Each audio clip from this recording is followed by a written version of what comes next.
So welcome the panelists. So what we'll do, we take a case and we go along the case and see that how this case evolves. All set? Right.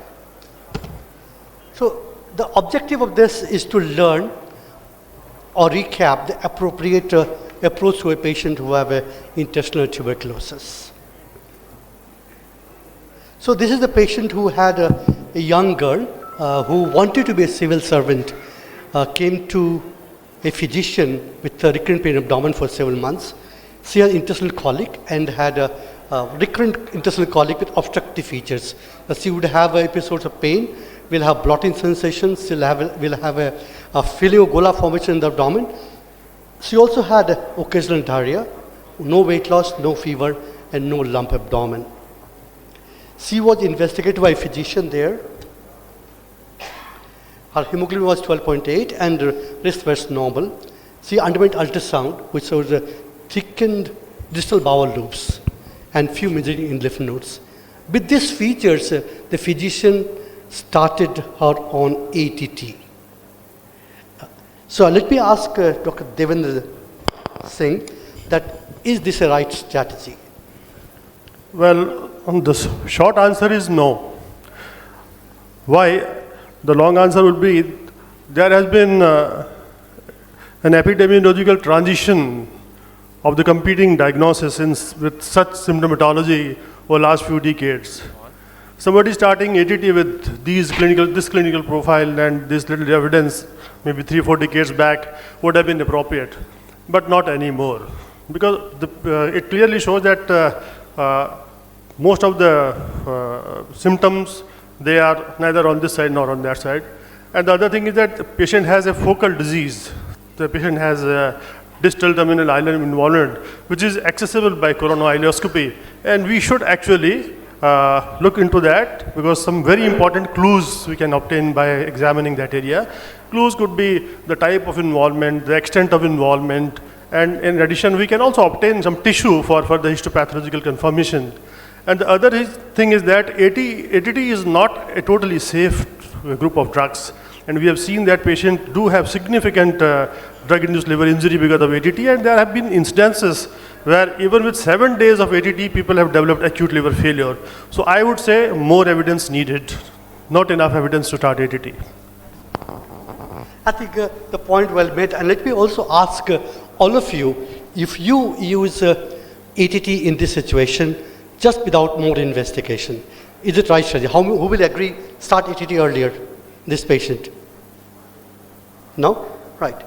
So, and as he said, Dr. Singh said, that while ATT is a wonderful drug, no doubt about it, but if used for no indication, it's also hazardous. It can lead to ATT hepatitis.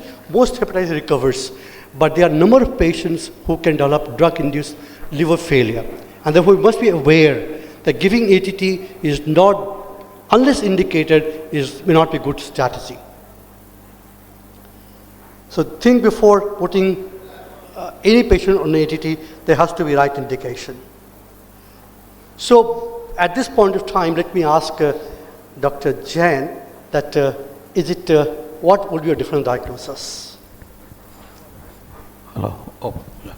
So if we see the patient, a young female with 7 months history of intestinal colics, ultrasound showing a thickening of distal bowel loops with raised DSR and mild anemia, she has a probability of stenotic disease of distal small bowel, and statistically we have tuberculosis most likely, but a very parallel situation of Crohn's disease has to be kept in mind. Very rarely, though history is not available, another stenotic disease of small bowel like NSAID enteropathy can also be kept, although history is not available. So Crohn's disease is a parallel diagnosis. Do you want any comment on this at this point of time? Any one of you?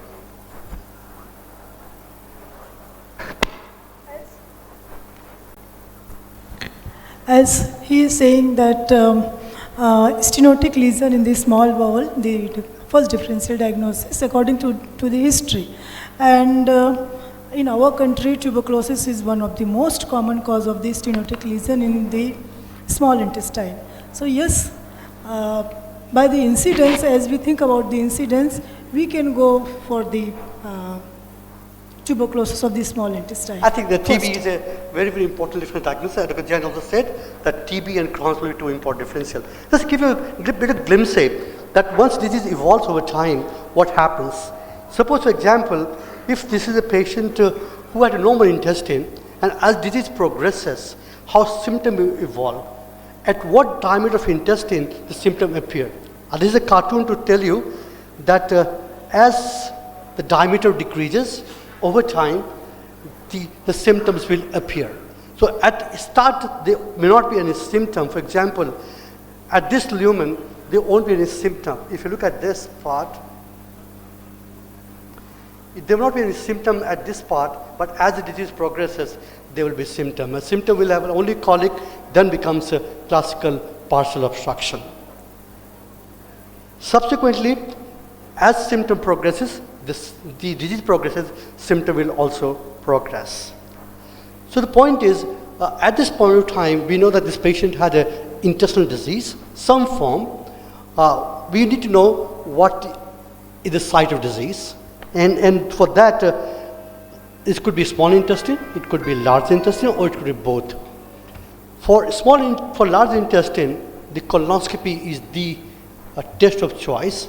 And once you do colonoscopy, you will see the site of lesion, how much is affected, what the type of lesions they are there, and also if there are strictures or not. And if you find a lesion, you will take biopsy from them, multiple biopsies, not only for histology, but also for tubercular infection diagnosis, including staining, gene expert, and A/B culture. Now coming to small intestine. To look at small intestine, we have multiple techniques. That's a barium follow-through, small bowel angiography, CT angiography, MR angiography, and also enteroscopy. And at this point in time, let me ask Dr. Taleshra to talk on that what test we use. First, let me ask all of you, which test do you do? CT scan, how many people say CT or MR?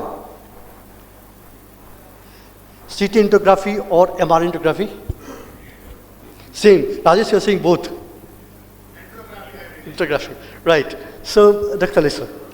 Okay, so seeing the options, so right, we start from the BMFT. If we talk about BMFT, so barium meal, that was the study of past. So conventionally we used to do. The problem with the BMFT was Closer to your mouth. Yeah. So problem with barium studies is we are very well looking at the lumen, but we are not getting information of what's happening with the wall, and more precisely what's happening outside the wall. So that's a big limitation of barium studies.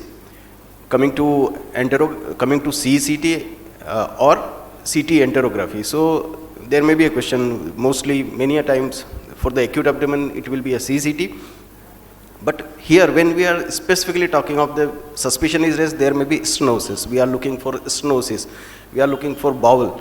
So how CCT differ from CT enterography? So just for the students also sitting over there. So this is a slight difference in the CCT is a generalized study for abdomen evaluation.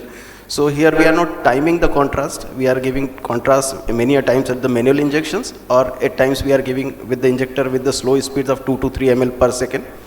And the acquisition we are acquiring at the equilibrium phase or the late venous phase, so that we get information of artery, portal venous system, veins, as well as the visceral organs.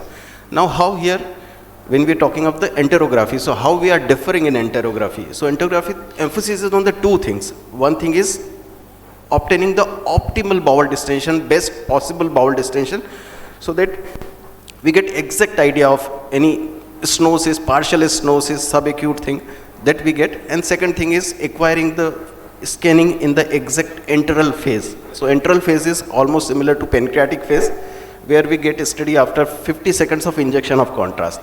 And so here contrast injection will also be with the injector, possibly at the rate of 4 ml per second. So we get exactly excellent information of bowel. We can, in the multiplanar reconstruction, we can construct the bowel so that we can see pictures just like conventional enterography as well. And along with that, we get information outside the bowel, of the mural, of the wall, So if time allows, just one line for the MR angiography. MR angiography vis-a-vis CT angiography. So we know MR is excellent when it comes to soft tissue resolution, soft tissue contrast. So when it comes to very early mucosal enhancement or something about the wall, MR may be better in some cases. But now CT is standard because it is excellent in giving, consistently giving you very accurate images because it is fast. In MR we will get many a times motion artifacts. So MR images won't be so optimal in all the cases. So CT angiography definitely is the ideal scenario. So the point Dr. Kamlesh has made that while we say CT angiography, but most of us practice CT scan.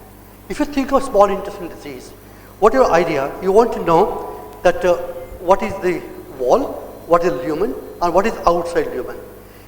If you do a CT scan, as Dr. Teresa said, the lumen is collapsed. You cannot see intraluminal pathology. For that, you have to distant intestine. It means CT angiography. So when we all think of small intestine, do CT angiography rather than CCT. Both are same, little cost difference, but that gives you wonderful idea about the small intestine. And once you look at the CT angiography, you will look at location, stricture, the single stricture, multiple stricture, and also activity of the lesion. And also we look at mesentery, if there is a lot of vascularity, which is a part of and parcel of Crohn's disease, and look at lymph nodes. If you find that there is stricture and lymph node, which is cavitation, nothing but tuberculosis. So moving further, so coming back to index patient, so this girl who was 21 years old, she was underwent C1 colonoscopy and found to have a typical garden variety type of a lesion, at the ileocecal lesion. There is an ulcerated lesion in the ileocecal area, and we could not enter the terminal ileum. We took biopsies, and biopsies showed acute chronic inflammation, no granuloma, AB was negative, gene expert was also negative.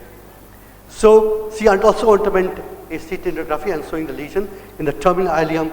Here there is a stricture here, and this is dilated, there is stricture here, and there are no major lymph nodes with stricture.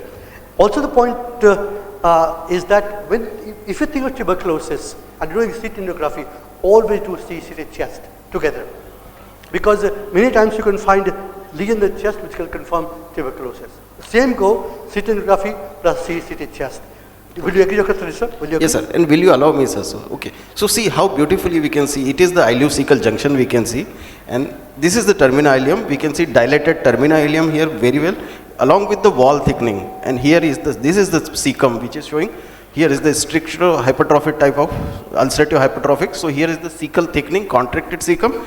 And we can see very well ileocecal junction with dilated terminal ileum, which is also showing the wall pathology. So this is the beauty of CT angiography.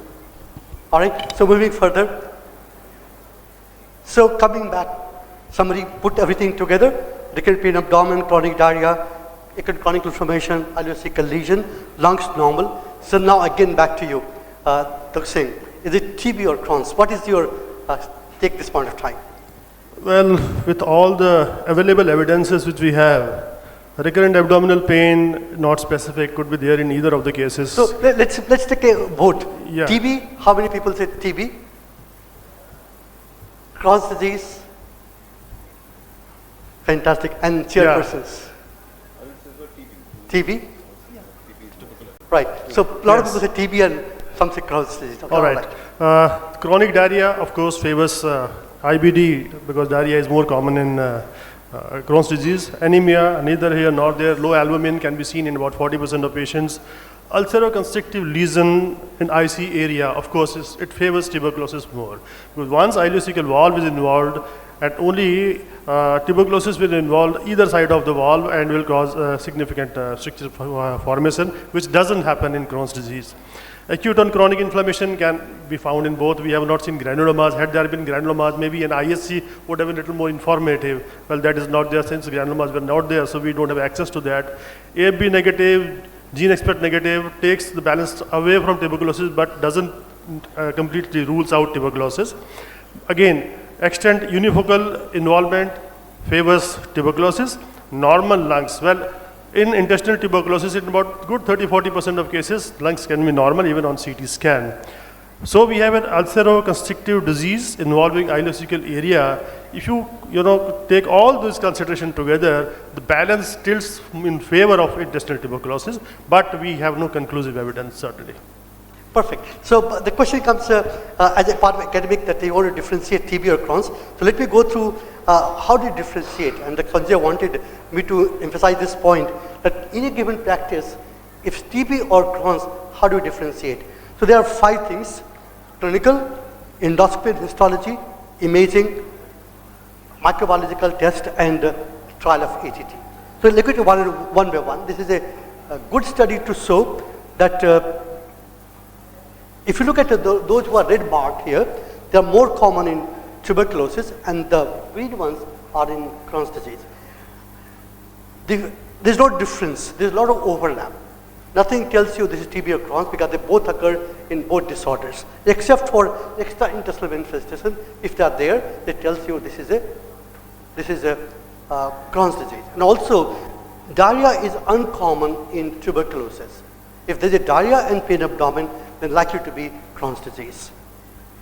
So if you put these clinical features, chronic diarrhea, hematochezia, perineal disease, and external infestation, they all favor Crohn's disease. Further, look at extent of disease. TB is generally unifocal. It's not multifocal. Crohn's is multifocal. It can involve any part of GI tract. But tuberculosis can involve any part also, but mostly ileocecal region, but it can also involve jejunum or even ileum, but they are unifocal, 1 or 2 lesions. Crohn's can have multiple lesions. Again, type of lesions, if you have long ulcers, they are nothing but Crohn's disease, right?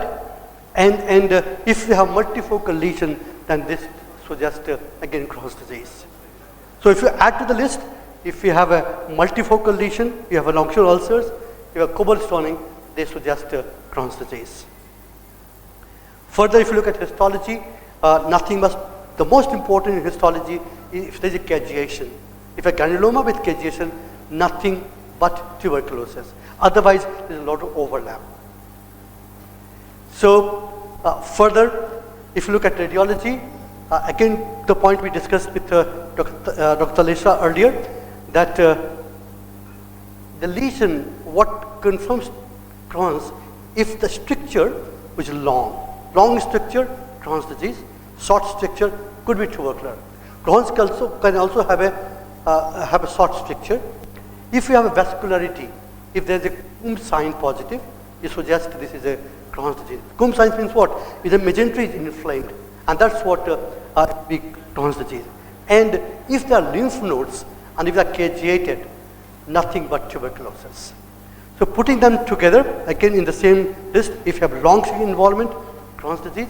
If we have a necrotic lymph node and lung involvement, then this is a tuberculosis.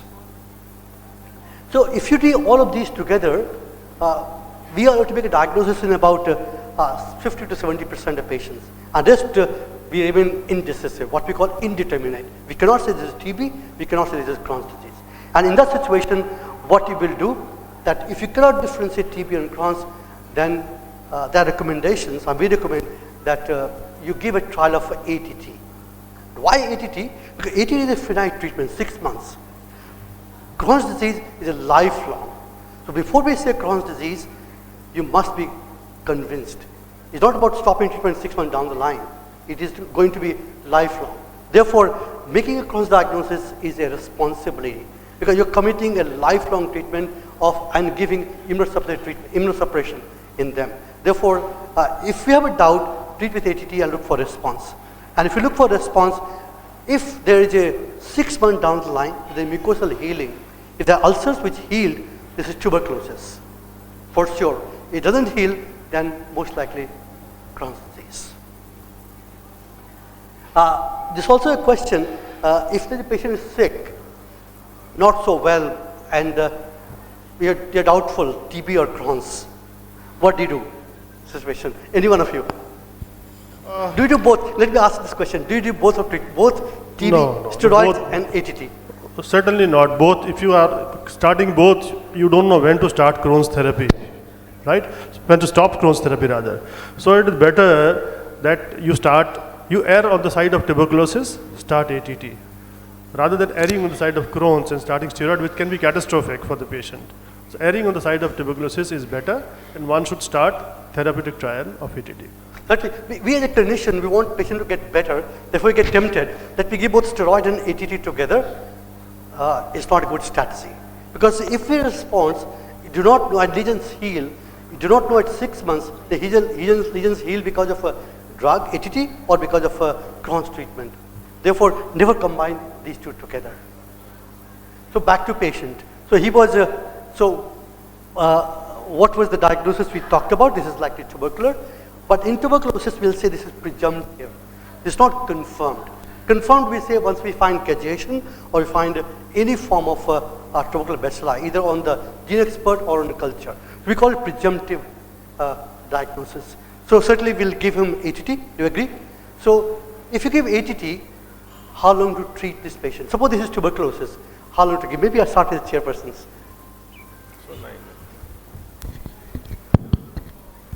I think we should start with 4 drugs. 4 drugs, Yeah, for first 2 months initial phase, and they see the response. If patient is responding well, then we should continue and antitubercular therapy further on. Otherwise, we stop and think about Crohn's. How long to give? How long treatment? 4 months, 6 months, 9 months? 9 months. 9 months. 9 months is standard treatment. So let me ask, 6 months, how many people? 9 months? Still 12 months. So now the guidelines. There's a study from multiple centers in India. We compared 6 months versus 9 months. 6 months is as good as 9 months. And there's a systematic review, Cochrane review, was done by Dr. Vinita Ahuja, who is my colleague at AIIMS.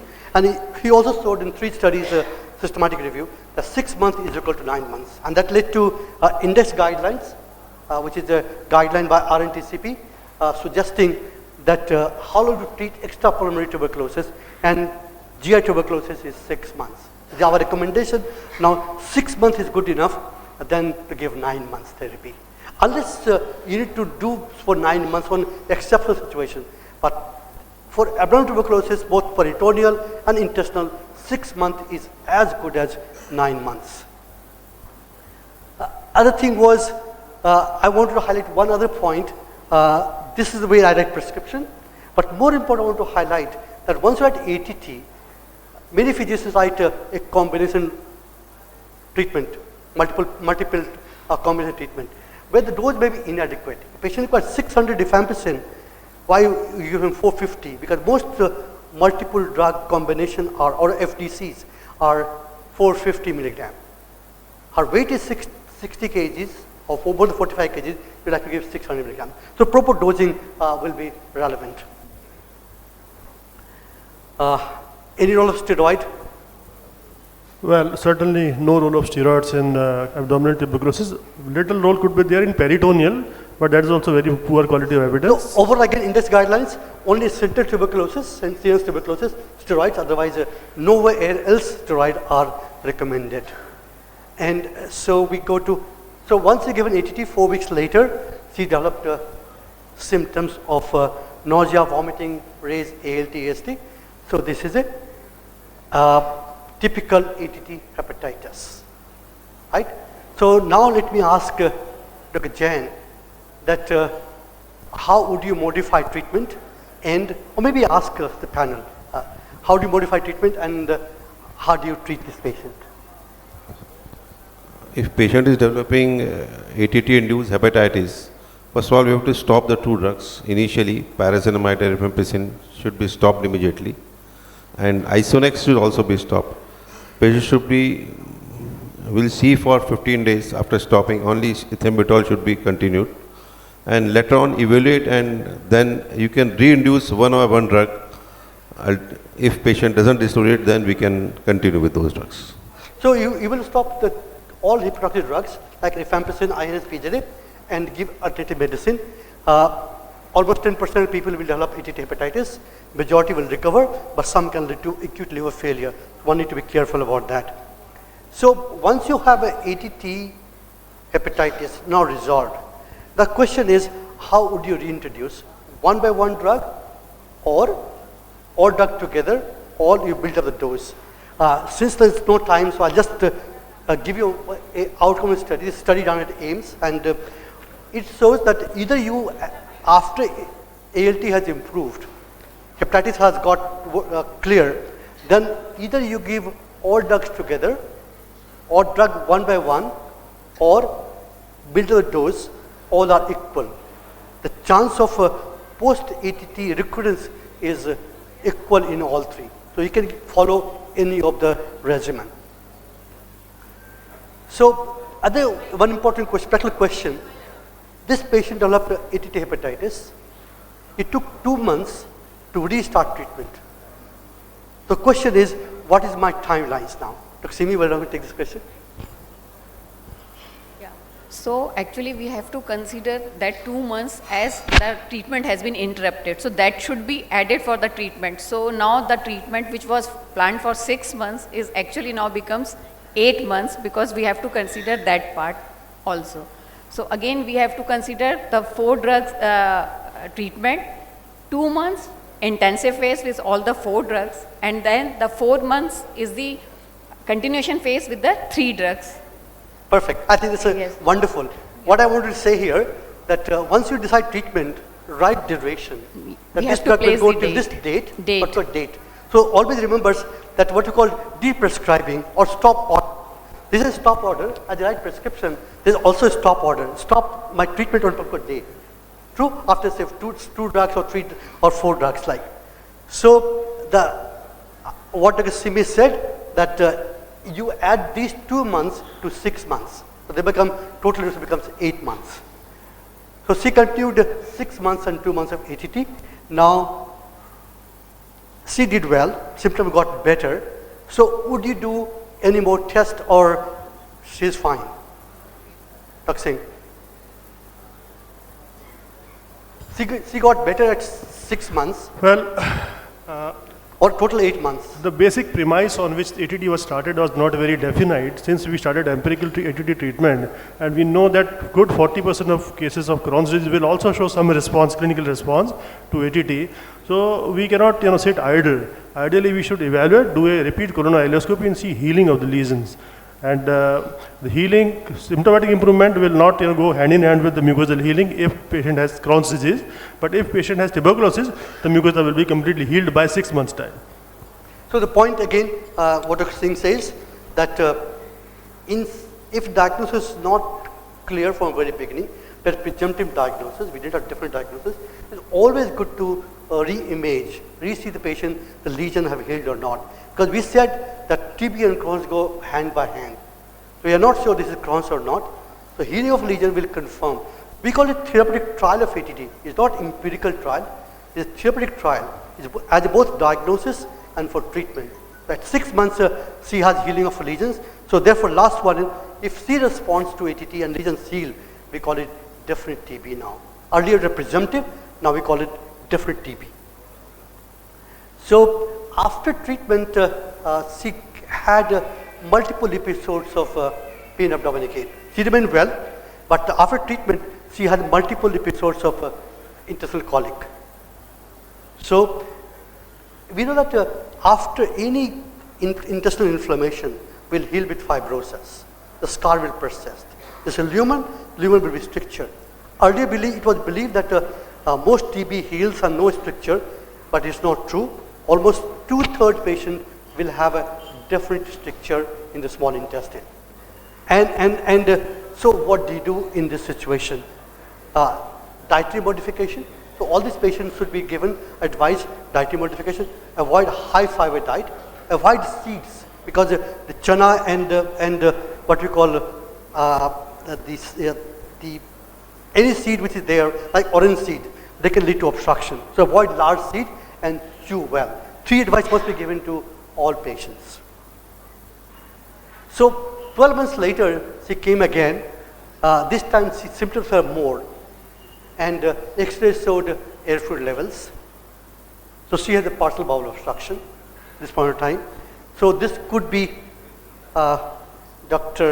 Vishal, that now she has come with obstruction. What would you do? Actually, Surgery or no surgery? So I am representing the minority of surgeons group in this conference. So overall now the patient has earned surgical intervention, some kind of intervention. As a surgeon, I would advise the surgical intervention because patient has already developed some kind of obstructive symptoms. Actually, 1 year back, the symptoms started with the obstruction also. The patient had recurrent intestinal colic, and we had the ulcero-stricturing lesion in the ileocecal area. We have given the presumptive trial of ATT, and diagnosis was not very clear, although we assume that patient had responded to ATT and now that patient has developed obstructive symptoms. So at present patient has earned surgery. When to go for surgery, it is a different matter because patient is now having partial bowel obstruction. Patient needs conservative management, imaging. Patient respond to the conservative management, then we can go for the elective surgery. Maybe after a repeat colonoscopy for the assessment of that lesion, you can take the biopsy, you can assess it for the healing or restriction. If patient does not respond to the conservative management, at this stage, patient may require urgent or emergent surgical intervention. Absolutely. So what's it had, she was put on conservative management and she recovered this time also. The point is, this girl had multiple episodes of intestinal colic and now obstruction. So the point Dr. Vishal said that you can operate, you can resect this lesion and fantastic. But question is, can we do more to it? Something non-invasive, less invasive. Like for example, endoscopic balloon dilatation. The stricture you can dilate with balloon, or there are many other techniques. We will not go in detail of those. So one can also dilate. This is a representation, and this is not a film of this individual, but this some other patient was a stricture, and with through endoscope it was dilated. And this could be one other modality, non-surgical, a modality to take care of these post-inflammatory strictures. So I can skip some of these slides because in the event of time. So coming back to surgery, that if stricture is large length, then one can do surgery in these patients. Just want to make one point. I think during the entire course of the disease management, it is better to involve the surgeon from the beginning. Because if you see the entire course of this patient has, there is two different. When is an ulcerative disease, patient presenting with a diarrhea, there may be ulcero-proliferative or ulcero-stricturing disease when the patient also have the obstructive symptoms. So at different stages of treatment, maybe after 1 month or 2 months, so we have to look at the symptoms of the patient. Whether patient is responding to the ATT, patient is developing complication to the ATT, there is what is the compliance of the patient. Sometimes what happens that they are continuing with the ATT, at the same time they continue to vomit. They are not able to tolerate the normal diet. So we have to assess the overall picture of the patient before deciding on the fact that we should continue with the ATT or we should intervene with some kind of intervention. So it is better to involve the surgeon from the beginning, especially if there is a obstructive kind of symptoms, not just ulcerative with a diarrhea predominant symptoms. So that is just my one message I want to convey, that with obstructive symptoms, it is better to involve with the surgeon during the course of the treatment. I think people will agree with that, that surgeons, anybody who has a intestinal stricture, if you are using a multidisciplinary team, it's always fantastic. Like for example, for Crohn's disease, it's always good to have a multidisciplinary approach. So it's for tuberculosis. Any question at this point of time?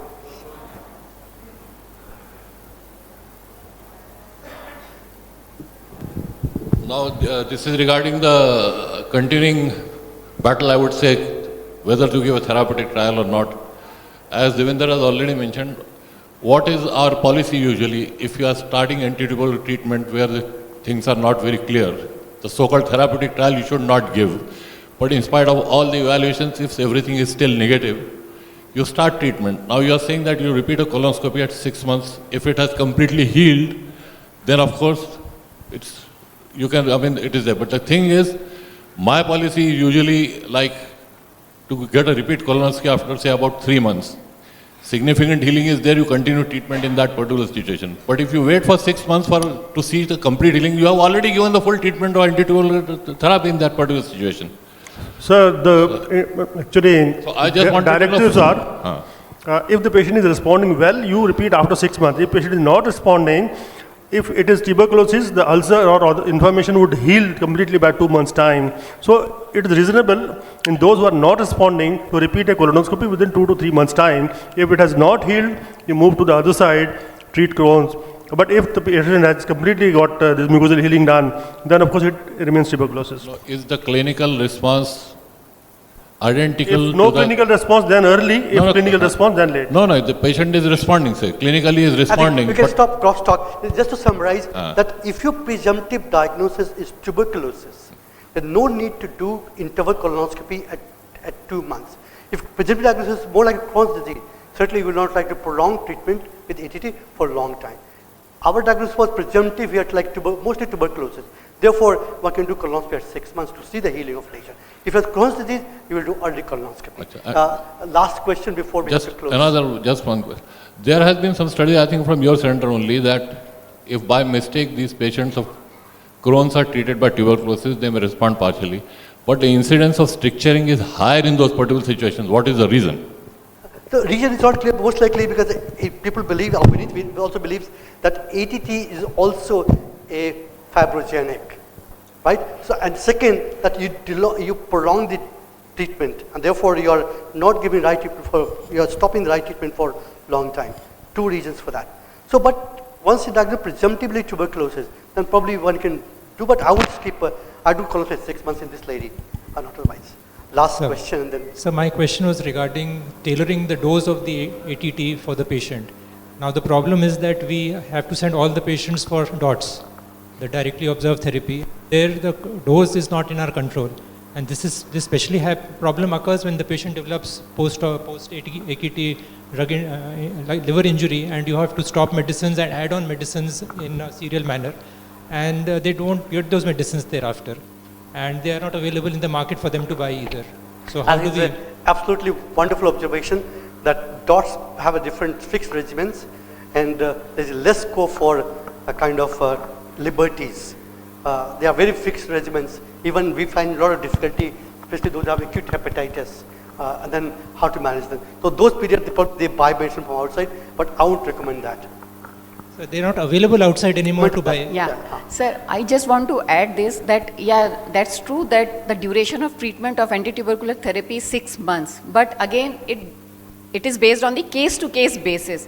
So it is not very hard and fast that it should be stopped immediately after 6 months. You have to assess the patients, and recent guidelines issued by Ministry of Health and Family Welfare also says, if required, you can extend that treatment up to 9 months. So it depends upon case-to-case basis, and similarly after 6 months you have to assess the patients and find out how the healing is going on in these patients. Absolutely. Personal experience on that we did colonoscopy, as I said, in 2 months' time. Tubercular, at 2 months' time, lesions are already healed by that. But we give for 6 months. But lesions are not healing. They will probably think, is it drug-resistant tuberculosis? Is it Crohn's? Chairpersons, any points? Patients with stricture formation, they has to be subjected for surgery, because these patients comes to you with subacute intestinal obstruction or may present to you with acute obstruction and recurrent abdominal pain. And once a stricture is formed, these patients must be subjected for either stricturoplasty, depending upon the disease segments, how many strictures are there and the condition of the patients. Completely agree. But only thing that we have a new technology now that there's stricture, and you can reach stricture by scopes, like terminalis stricture one can scope by colonoscope, or very small intestine you can reach by now introscopes, which are we can see the whole intestine now. So that could also be one possible option, that non-invasive direct stricture, because a stricture will form for sure after tuberculosis, but only some strictures become severely symptomatic. So those strictures which are multiple time obstruction happening, you treat it once, again happens, you can dilate. If dilatation is not available, because dilatation may not be available everywhere, in every small city of our country, system may not be available. In that case, surgery is a good option. But in our scenario, cost constant is always there for recurrent balloon dilatation. One time. I think we'll... Just one comments from surgeon side I will like to add, because we are encountering a lot of patients still which are in the form of active or chronic type of the intestinal tuberculosis in all 4 kind of varieties. Even ascitic forms are there, even miliary settling are there, strictures are there, and so many conditions. But we have found that ultimately the chronicity, it involves the ileocecal junction, and those fibrous or fibrinous bands are always there. And it is not only the stricture. Sometimes we also find there is a long bands, thick bands, which involve the whole of the ileocecal up to the ascending colon area. So the whole ileocolic zone, which involves in the formation of the lump formation most of the time, then we finally, even the medicines, whatever anti-tuberculosis drugs we give, they ultimately don't respond for a longer time. So we have to, this ileocecal junction once becomes the culprit, we have to dissect, resect rather, and remove and do the ileo-ascending RA. And we have seen the minimum 20 years follow-up still today with our patients. We have still relieved by the symptoms of intestinal obstruction or recurrent intestinal colics. So my recommendation in this is, if there are chronic patients with ileocecal tuberculosis, we must opt for the ileo-ascending RA. Thank you very much. All right, so thank you so very much. There is one question. I think we can discuss during lunch. Thank you so very much for wonderful discussion. I would request the chairpersons and moderators to stay for just 7-8 minutes. I'm just intervening. First of all, I would like to thank Dr. Govind for a really masterly panel discussion. He has conducted it so well. Please give him a big hand. I mean, that is the entire motto of such conferences, that we can discuss any topic in such detail. I'm sure all of us are benefited by this discussion. Extremely thankful to you, Dr. Govind, for this wonderful panel discussion.